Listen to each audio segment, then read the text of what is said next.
सिंध हुकूमत पानी जा अघ अखर न ॾियण लिकाइण बाबति इरसा जा इल्ज़ाम रद्द करे छॾिया। सुहेल अनवर सियाल चयो आहे त इरसा पंहिंजो गैर आईनी अमल लिकाइण लाइ सिंध हुकूमत ते इल्ज़ाम हणी रही आहे। गुड्डू बेराज ते मई महीने में सिंध हुकूमत पारां पानी जा अघ अखर न ॾियण लिकाइण बाबति इरसा पारां लिखियल ख़त ते सिंध हुकूमत पंहिंजो रद्द अमल ज़ाहिर कंदे चयो आहे त इरसा पंहिंजो गैर आईनी अमल लिकाइण लाइ सिंध हुकूमत ते इल्ज़ाम हणी रही आहे। सिंध हुकूमत इरसा जे इन इल्ज़ाम खे मुकमल रद्द करे छॾियो आहे त गुड्डू बेराज खां पाणी वहिकिरे जा अघ अखर न ॾिना विया आहिनि।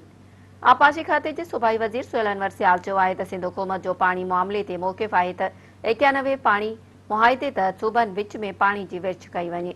हुन चयो त इरसा 91 पाणी मुआहिदे बजाए 3 टियर फार्मूले तहत विर्छ पई करे, जेको गैर आईनी अमल आहे। सुहेल अनवर सियाल चयो त इरसा पंहिंजो गैर आईनी अमल खे लिकाइण ऐं हुन ते परतो विझण लाइ सिंध हुकूमत ते इल्ज़ाम तराशी करे रही आहे।